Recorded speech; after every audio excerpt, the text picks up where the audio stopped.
We know that mobile-first brands have tons of first-party user data. So at any point of time, they shouldn't have any issue with respect to understanding the user, right? Let's deep dive into this. We all use OTT platforms pretty religiously, and platforms like Netflix hyper-personalize the content recommendation basis the first-party data sets that they have. We all would have experienced that, and frankly, we all love Netflix for it. But what about a new user?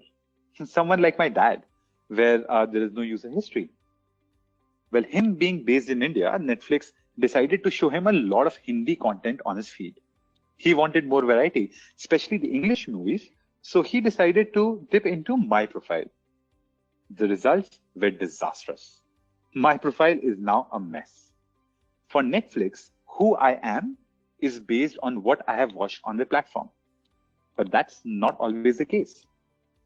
Let's take another example, this time of my wife. If you look at her Amazon purchase history, you would see that she's a low value shopper in Amazon. And obviously basis that, Amazon is showing her a bunch of stuff which they think is relevant for her, both in terms of product category and also in terms of price. That makes sense, right? But what if they knew that what she is on Amazon is not true for other shopping sites?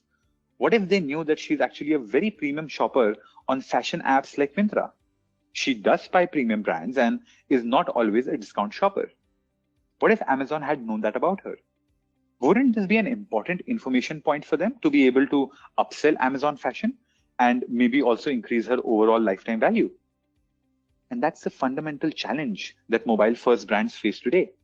Mobile-first brands have so much user data, but the story is still incomplete for them. It's understandable that every user is not the same for them because they have so much information about the user, right from demographics to financial data to location data. The entire user set is divided into multiple micro segments. And ideally, each micro segment needs to be treated differently.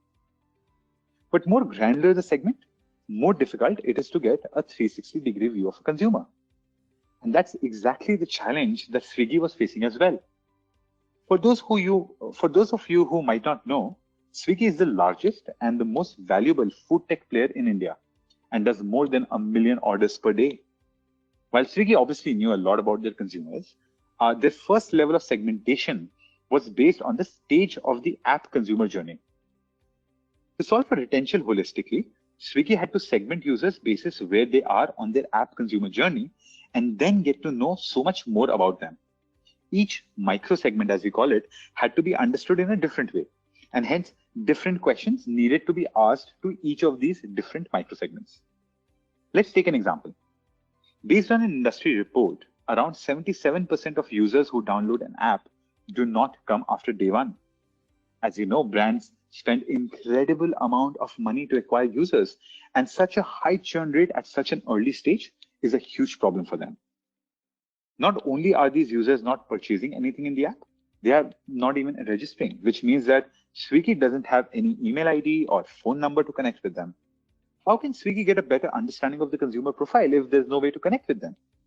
How can they better understand what the barriers to usage are, such that they can make relevant product or user experience or even operational changes to retain more users at such an early stage?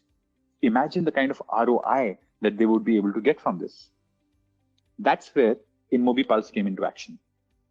To get user feedback at a micro segment level, InMobiPulse could ingest non-PII device IDs of users at a micro segment level.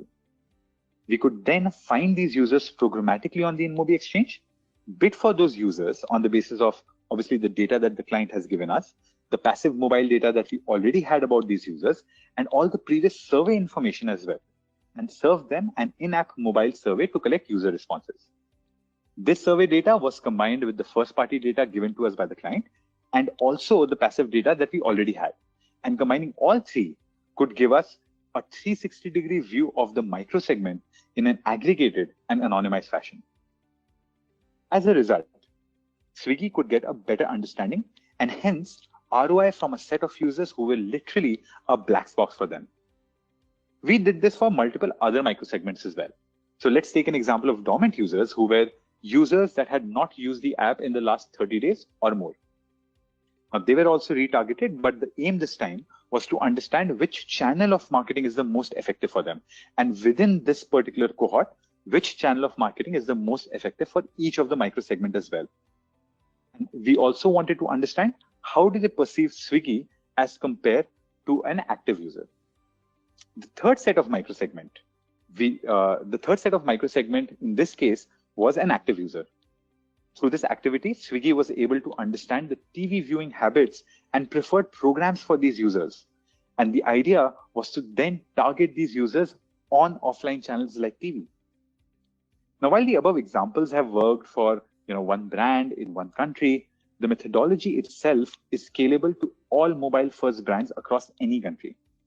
Whether it is a cab-hailing super app talking to its high-value users, and the idea for them is to do category upsell, or a global app getting feedback from its early adopters, and the idea for them is to optimize the product, the possibilities are endless.